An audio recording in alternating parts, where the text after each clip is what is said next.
Roman Catholic church के सरबराह और दुनिया भर में करोड़ों ईसाइयों की रूहानी पेशवा पोप फ्रांसिस 88 बरस की उम्र में दार फ़ानी से रुखसत हो गए। वेटिकन सिटी ने उनके इंतकाल की तस्दीक करते हुए बताया है कि वो पीर के रोज़ ईस्टर के त्यौहार के दिन इंतकाल कर गए।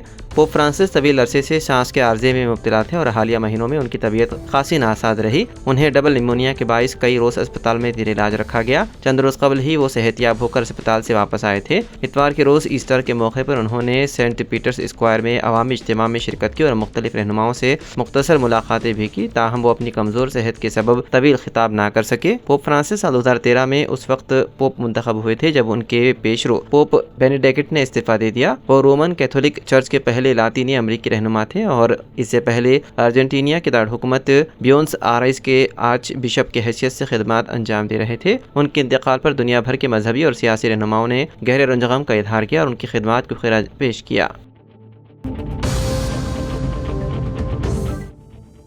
हैदराबाद के मदाफाती इलाके केसरा में इतवार को क्रिकेट खेलते हुए एक 32 साल नौजवान दिल का दौरा पड़ने से फौत हो गया।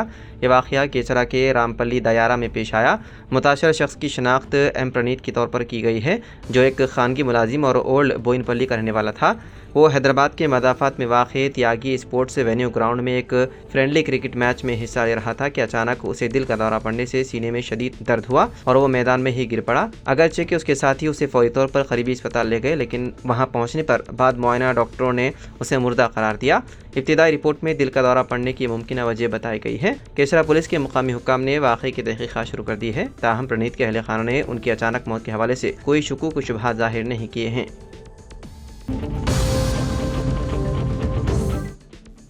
आंध्र प्रदेश के मुख्तलिफ अजला में एक ही दिन में बिजली गिरने के वाक़यात में 5 अफराद हलाक जबकि एक शख्स जख्मी हो गया। जिले प्रकाशम के एससी कॉलोनी के रहने वाले सनी और आकाश अपने दोस्तों के साथ खेतों में क्रिकेट खेल रहे थे कि अचानक गरज चमक के साथ तेज बारिश शुरू हो गई। वो करीबी नीम के दरख्त के नीचे पनाह लेने गए। इसी दौरान उमारड़ी पल्ली गाँव से ताल्लुक रखने वाला चरवाहा नागम तिरुपति भी वहीं आ पहुंचा। उन दरख्तों पर बिजली गिर गई, जिससे सनी और आकाश बेहोश हो गए और तिरुपति जख्मी हो गया। सनी और आकाश को सरकारी अस्पताल ले गए, जहां डॉक्टरों ने उन्हें मुर्दा करार दिया। इसी तरह जिले कर्नूल, जिले चुप्पागिरी और जिले वायसार के एस उपलपाड़ू गाँव में बिजली गिरने से मजीद 3 अफराद की मौत हो गई। इस तरह आसमानी बिजली गिरने से 5 अफराद की मौत हो गई।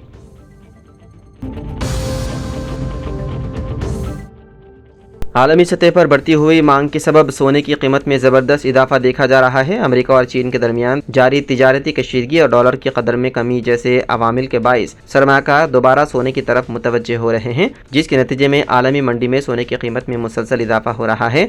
इसी रुझान के तहत मुल्की सतह पर भी सोने की कीमत मुसलसल बढ़ रही है। आज हैदराबाद के सराफा बाजार में 10 ग्राम खालिस सोना 99,600 रुपये से ज़्यादा में फरोख्त हो रहा था, जो 1 लाख रुपये की हद के करीब है। वहीं चांदी की कीमत भी 1 किलो के लिए 98,000 रुपये हो गई है।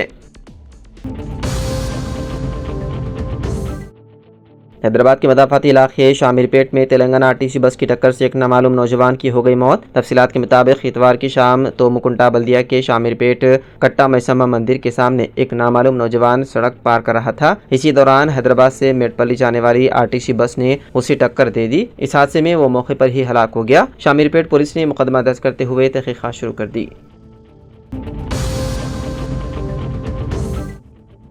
हैदराबाद के तापुर में एक शराबी शख्स PV Narasimha Rao express way से नीचे गिर पड़ा, ताहम इस हादसे में वो बाल बाल बच गया। ये वाकया पिलर नंबर 100 के करीब पेश आया, जहां पर एक शख्स तार से लटकता हुआ देखा गया। सोशल मीडिया पर वायरल होने वाली वीडियो में देखा गया है कि नशे में धुत शख्स एक्सप्रेस वे के साथ एक तार को पकड़कर झूल रहा था। उसकी जान उस वक्त बच गई जब करीबी कार सजावट के मालिक ने फौरी तौर पर उसे गिरते ही महफूज तरीके से पकड़ने के लिए कार का बॉडी कवर फराहम किया, जिसके नतीजे में उसकी जान बच गई।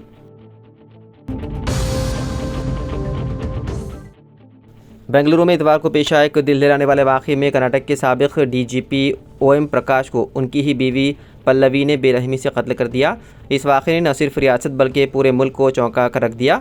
पुलिस की इब्तदाई तफ्तीश के मुताबिक OM प्रकाश और उनकी बीवी के दरमियान काफ़ी अरसे से जायदाद और ख़ानदानी तनाज़ात चल रहे थे, जिसके नतीजे में दोनों के ताल्लुकात कशीदा हो चुके थे। इसी कशीदगी के दौरान पल्लवी ने मनसूबबंदी के तहत शोहर को कत्ल कर दिया। तहकीकात में इंकशाफ हुआ है कि पल्लवी ने पहले अपने शोहर को बांध दिया, फिर उस पर मिर्च पाउडर छिड़का ताकि वो मज़ाहमत ना कर सके, और बाद शीशे की बोतल से उन पर शदीद हमला किया, जिससे उनकी मौके पर ही मौत हो गई। पुलिस ने मज़ीद बताया है कि हमला इतना संगीन और पुरतशद्दुद था कि साबिक DGP के जिस्म पर मुतादिद ज़ख्म पाए गए और ज़मीन पर खून बिखरा हुआ था। कत्ल के बाद रिटायर्ड पुलिस अफसर की बीवी ने एक और पुलिस ओहदेदार की बीवी से फ़ोन पर बात करते हुए इतराफ़ किया कि उसने अपने शोहर को कत्ल कर दिया। ज़राए के मुताबिक जिस खातून को उसने इत्तला दी उसने अपने शोहर को बताया, जिसने फ़ौरन पुलिस को इत्तला दी। पुलिस जब जाए वक़ू पर पहुंची तो उन्होंने पल्लवी और उनकी बेटी को हिरासत में ले लिया। माँ और बेटी से तकरीबन 12 घंटे तक पूछताछ की गई। पुलिस ने ओम प्रकाश के बेटे की शिकायत पर मुकदमा दर्ज कर लिया।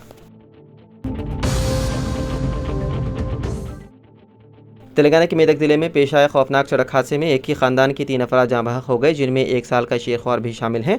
इतवार की आधी रात तेज़ रफ्तारी से जा रही 2 कारें एक दूसरे से जोरदार टकरा गई। इस हादसे में दोनों कारों में सवार 3 अफराद मौके पर ही जाँ बहक हो गए और 7 दीगर जख्मी हो गए।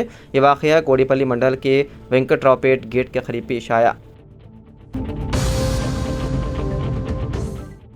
Hyderabad metropolitan water supply and sewerage board की जानिब से हाल ही में शुरू की गई मोटर फ्री नल मुहिम उन शहरियों के लिए किसी रिलीफ से कम नहीं जो पीने के पानी की कम प्रेशर से शदीद मुश्किलात का सामना कर रहे थे। गर्मियों में पानी की तलब में इजाफे के बावजूद हैदराबाद में गुज़िश्ता 10 सालों से पानी की फराहमी के पुराने शेड्यूल पर ही इंहिसार किया जा रहा है, जिसकी वजह से तकरीबन 40% सारिफीन पानी की कमी से 2 चार हैं। महकमे के मुताबिक मेट्रो कस्टमर केयर को गुज़िश्ता 4 माह से पानी के कम प्रेशर से मुतालिक शिकायत मौसूल हो रही थी। इस साल जनवरी से 19 अप्रैल साल 2025 के दरमियान 12,000 से ज़्यादा शिकायत मौसूल हो चुकी है, जो गुज़िश्ता साल के बनिस्बत 20% ज़्यादा है। जबकि हकीकत यह है कि मौजूदा फराहमी से 1 मिलियन गैलियन योमिया इजाफी पानी फराहम करना मुमकिन नहीं। कुछ लोग अपनी ज़रूरत पूरी करने के लिए पानी के नलों पर गैर कानूनी मोटर लगा रहे हैं। यहाँ तक कि कुछ अफराद ज़राई मकासद के लिए इस्तेमाल होने वाले 2 HP मोटर्स का इस्तेमाल कर रहे हैं। इस मसले को संजीदगी से लेते हुए वाटर बोर्ड ने तमाम सारिफीन को यकसा पानी की फराहमी को यकीनी बनाने के लिए एक खुसूसी मुहिम शुरू की।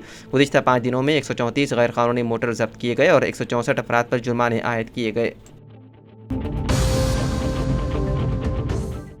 तेलंगाना के वज़ीर ट्रांसपोर्ट पूर्न प्रभाकर ने ऐलान किया है कि Telangana state road transport corporation में जल्द ही 3038 खाली आसामियों को पुर करने के लिए भर्ती का अमल शुरू किया जाएगा। चंद रोज़ कबल कॉरपोरेशन के मैनेजिंग डायरेक्टर VC सजना ने बताया था कि महकमे ड्राइवर्स, कंडक्टर्स और दीगर ज़ुमरों में आसामियों को पुर करने का मनसूबा रखता है। ये ऐलान वज़ीर ने सोशल मीडिया प्लेटफॉर्म पर किया और कहा कि ये कॉरपोरेशन में कई बरसों के बाद एक बड़ा भर्ती अमल होगा, जो बेरोज़गार नौजवानों के लिए एक उम्मीद की किरण है। तेलंगाना में साल 2024 के दौरान वबाई अमराज बिलखुसूस चिकनगुनिया और डेंगू के मरीजों की तादाद में बेतहाशा इजाफा हुआ है और जारिया साल के अवाइल में भी उन अमराज के मुतासिरीन की तादाद में इजाफे के खदशात हैं। महकमे सेहत के director general of health services के आदाद शुमार का जायजा लिया जाए तो गुज़िश्ता 5 बरसों में ये तादाद सबसे ज़्यादा रिकॉर्ड की गई है, क्योंकि साल 2024 के दौरान रियासत में चिकनगुनिया के मुश्तबा मरीजों की तादाद 13,592 रिकॉर्ड की गई है, जबकि डेंगू के मुसद्दिक़ा मरीजों की तादाद 10,077 रिकॉर्ड की गई है। इन मौसमी अमराज पर तिब्बी माहिरीन का कहना है कि मच्छरों के सबब फैलने वाली उन बीमारियों पर काबू पाने नाकामियों से मरीजों की तादाद में इजाफा हुआ है, लेकिन इस इजाफे पर एहतियाती इक़दामात से काबू पाया जा सकता है। दोनों शहरों में उन मरीजों की तादाद में इजाफे के अलावा रियासत के दीगर अजला में भी ये मरीज पाए जाने लगे हैं।